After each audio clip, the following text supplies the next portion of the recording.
சுமை தாங்கி நைனா, அம்மா சாப்பிட கூப்பிட்றாங்க. மணி 10:30 ஆக போகுது. வந்து சாப்பிட்டுட்டு வந்துருங்க. அப்புறம் மயக்கம் வந்துடும், சர்க்கரை வேற ஏறி போயிடும். ம். என்னம்மா முத்துலக்ஷ்மி, நைனா வராங்களாமா இல்லையா?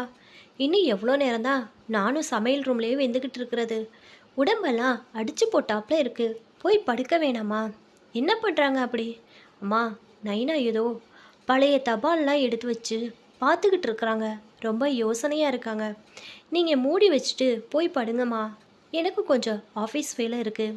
நைனா வரும்போது நான் சாப்பிட்டு எடுத்து வைக்கிறேன். தனபாலன் பசுமையான வயல்கள் நிறைந்த பசுஞ்சோலை கிராம பள்ளி தலைமை ஆசிரியர் பணியில் இருந்தவர்.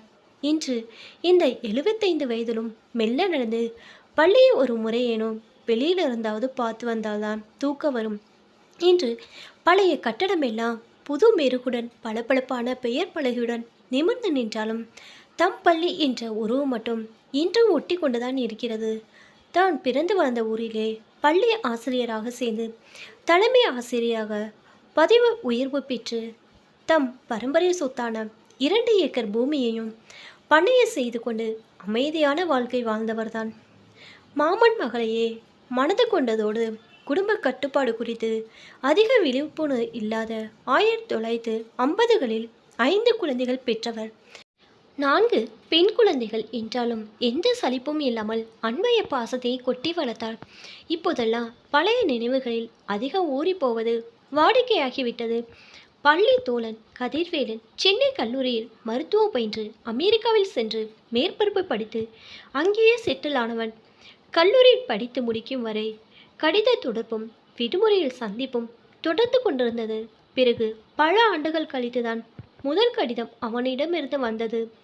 ஏர் இந்தியா வெளிநாட்டு தபாலை பார்த்தாலே அப்படி ஒரு பெருமையாக இருந்த காலம். அன்பு நண்பன் தனாவிற்கு கதிர்வேலன் எழுதுவது. நலம் நலமறிய ஆவல். இந்த தபால் உனக்கு ஆச்சரியம் அளிக்கலாம். இவ்வளோ நாட்கள் இல்லாத நினைப்பு இப்போது எப்படி திடீரென்று வந்தது என்று கூட உனக்கு தோன்றலாம். ஆம், இந்த அமெரிக்கா எந்தரை வாழ்க்கை நின்று நிதானிக்கவும் கடந்த கால இனிய தருணங்களை நினைவு கூறவும் வாய்ப்பு கொடுக்கவில்லை. இப்போதெல்லாம் அடிக்கடி நம் ஊரின் நினைவும் நண்பர்களின் நினைவும் வருகிறது. நம் ஊரில் நிரந்தரமாக வாழ்பவன் நீ மட்டுமாக தான் இருக்கக்கூடும் என்று நினைக்கிறேன். எனக்கு ஒரு மகளும் ஒரு மகனும் இருக்கிறார்கள். மகள் பட்டப்படிப்பு படித்திருக்கிறாள்.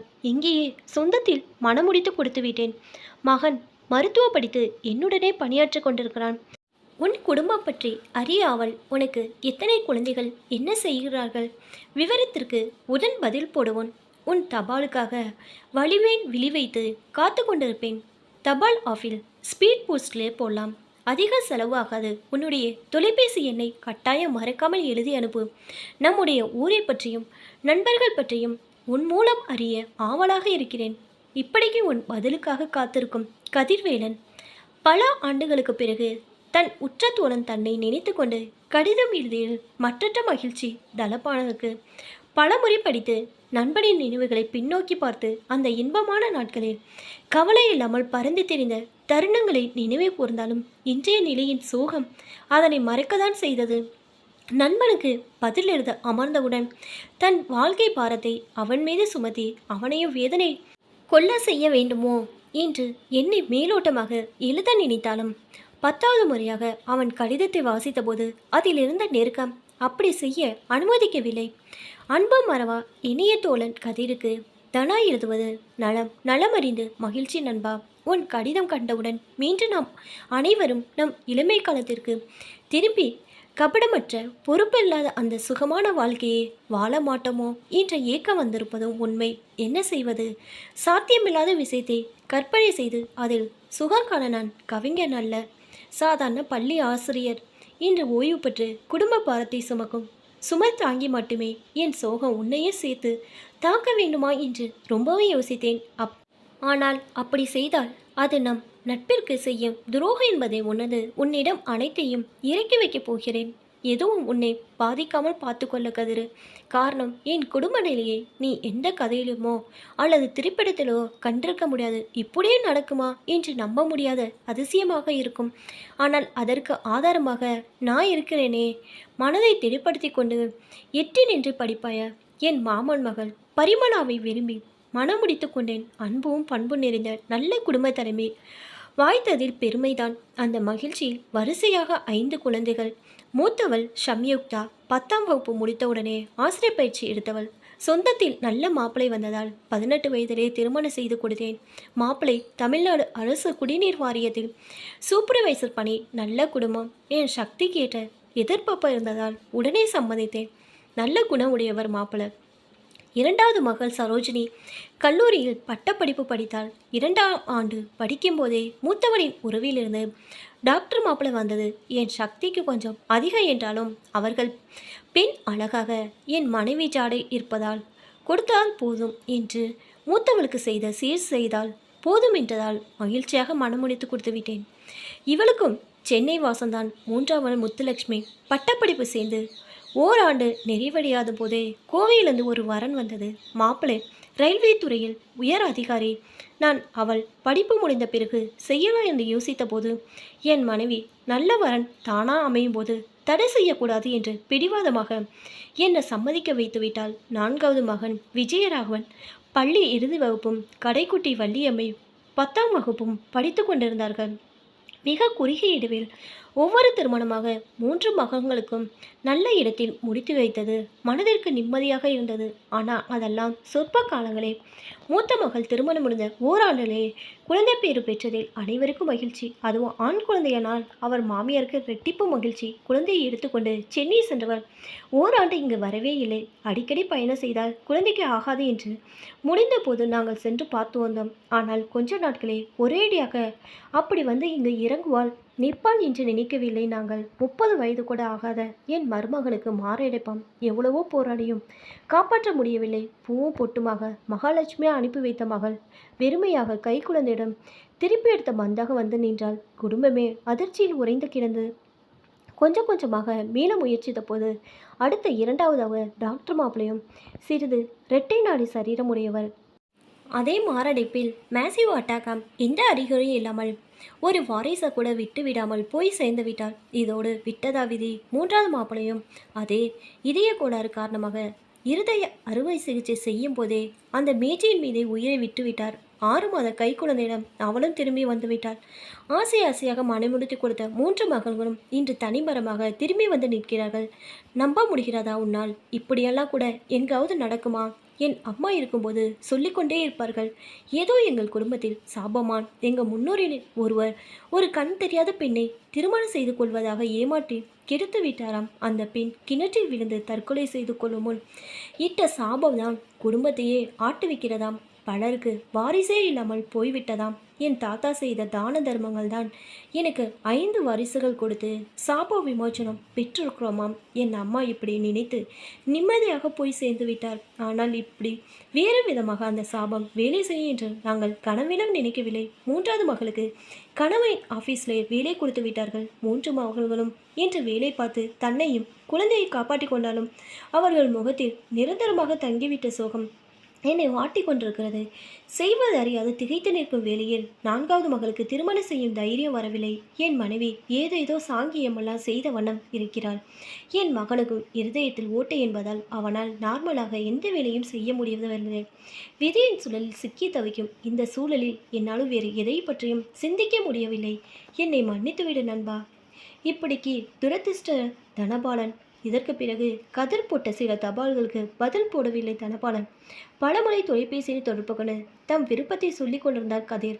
ஆம், தனக்கு இதுபோல் மூட நம்பிக்கை பற்றியெல்லாம் கவலை இல்லை என்றும் தன் மனைவி மகனு கூட தன்னை போலதான் என்று உறுதியாக கூறிக்கொண்டிருந்தான். படிக்கும் காலத்தில் எத்தனை முற்போக்குவாதியாக இருந்த தான் இப்படி அடிமேல் அடிபட்டு நம்ப வேண்டிய கட்டாயத்திற்கு ஆளானது ஆச்சரியம்தான். ஆனால் மனைவி பரிமளா மட்டும் கடைக்குட்டி வள்ளியம்மைக்கு எந்த குறையும் வராது. கதிர் சொல்வது போல அவருடைய மகனுக்கு திருமணம் செய்து கொடுத்து அமெரிக்காவுக்கு அனுப்பி வைக்கலாம் என்று உறுதியாக இருந்தால் வெளிநாட்டுக்கு அனுப்பி வைத்தால் உள்நாட்டு சாபமெல்லாம் தீண்டாது என்று யாரோ சாமியார் சொன்னதாகவும் சொல்லி ஒப்புக்கொள்ள செய்தால் நண்பனின் கட்டாயத்தினாலும் மனைவியின் அசாத்திய துணிச்சலினாலும் வள்ளியம்மை இன்று 2 குழந்தைகளுடன் சுகமாக வாழ்ந்து கொண்டிருக்கிறாள். வருடம் ஒரு முறைதான் பார்க்க முடியும் என்றாலும் அவள் நிம்மதியாக வாழ்வதை தொலைபேசி வாழ்வாக அறிந்து மனம் நிம்மதியாக இருக்கிறது. பழைய தபால்களுக்குள் மூழ்கி போய் நீரு போவதே தெரியாமல் இருந்த தனபாலம் மெல்ல எழுந்து போய் தண்ணீருக்கு குடிக்க சென்றபோதுதான் 3 மகன்களும் ஏதோ வேலையில் தன்னை ஈடுபடுத்தி கொண்டிருப்பதை பார்த்தாள். பகல் முழுவதும் கடமைகளுடன் உணர்வதால் மறைந்து கிடக்கும் தனிமை சோகம் இரவானால் எழுந்து நின்று மிரட்டுவது போல.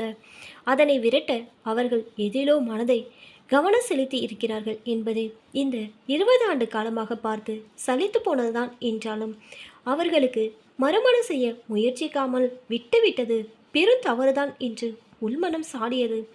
பல நாட்களுக்கு பிறகு அன்று நண்பன் கதிருக்கு தபால் எழுத வேண்டும் என்று மனம் துடித்தது.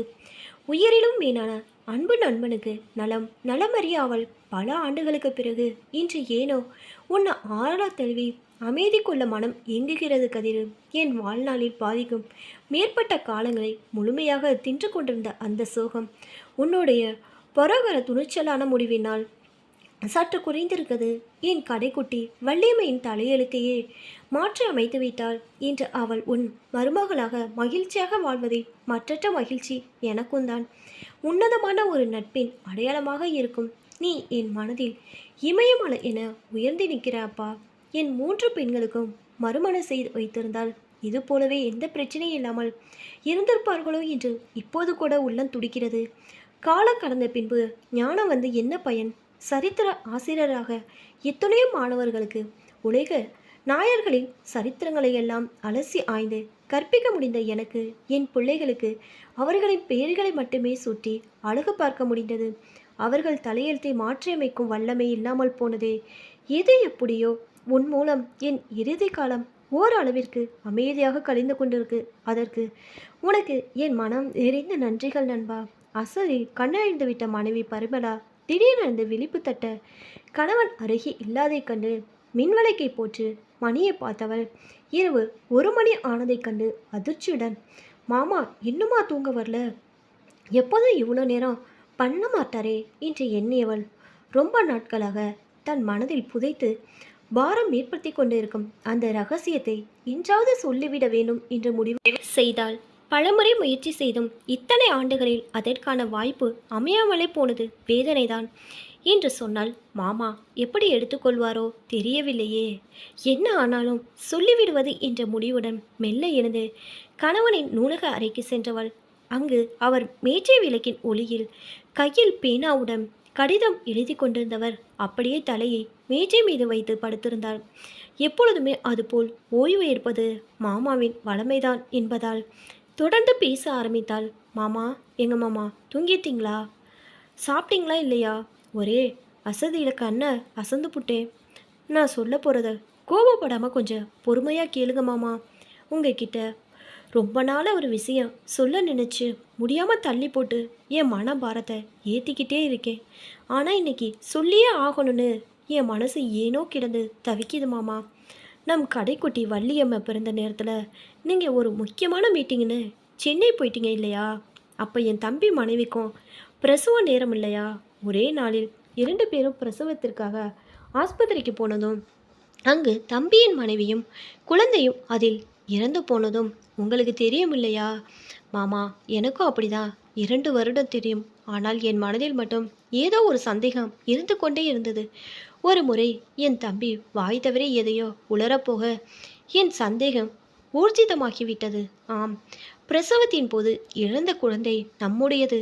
தம்பியின் மனைவி இறந்தாலும் நானும் குழந்தை இறந்துவிட்டது தெரிந்ததால் வேதனைப்படுவேன் என்று நினைத்து என் தம்பி எதை பற்றியும் யோசிக்காமல் நர்ஸிடம் பணம் கொடுத்து அவன் குழந்தையை நம் குழந்தையாக அருகில் போட்டுவிட்டு இறந்த நம் குழந்தையை அவன் குழந்தை என்று சொல்லிவிட்டான். எனக்கு தெரிந்தவுடன் உங்களிடம் சொல்லலாம் என்றுதான் இருந்தேன். நீங்கள் தம்பியிடம் கோவப்படுவீர்களோ என்ற அச்சத்தில் தள்ளி போட்டேன். நீங்கள் மற்ற குழந்தைகளை காட்டிலும் வள்ளியம்மை மீது அதிகப்படியாக பாசம் வைத்திருந்தால் இந்த விஷயத்தை சொல்லி குழப்பம் ஏற்படுத்த வேண்டாமே என்று அமைதி காத்தேன். ஆனால் திருமணம் என்று வந்தபோது நீங்கள் ரொம்பவும் பயந்து போவதாவது சொல்லலாம் என்றால் மாப்பிள்ளை வீட்டில் தெரிந்தால் திருமணம் தடைப்படுவோ என்று கவலைப்பட்டேன். நீங்களோ எதையும் மறைக்க விரும்ப மாட்டீர்கள். அதனால்தான் பிற்பாடு சொல்லிக்கொள்ளலாம் என்று தைரியமாக கவலைப்படாமல் திருமண ஏற்பாடுகளை செய்ய துணிந்தேன். உங்களிடம் இவ்வளோ நாட்கள் இதை மறைத்தது தப்புதான் மாமா. எங்கே நீங்கள் உயிராக நினைக்கும் நம் கடைக்குட்டியை வெறுத்து விடுவீர்களோ? அவள் தாங்க மாட்டாளே என்ற அச்சமே என்னை சொல்ல விடாமல் தடுத்து விட்டது மாமா. இதற்கு மேலும் அந்த ரகசியத்தை காப்பாற்ற துணிச்சல் எனக்கு இல்லை சாமி. என்னை மன்னிச்சிடுங்க மாமா. இதுக்கு நீங்கள் என்ன தண்டனை கொடுத்தாலும் நான் வாங்கிக்கிறேன் மாமா. மாமா, ஏன் மாமா பேச மாட்டீங்க? கோபமா என்று சொல்லி உலுக்கியவள் கணவனின் தலை சாய்ந்து கிடக்கவும் அதிர்ச்சியில் கத்தவும் வாய் வராமல் நின்றிருந்தாள்.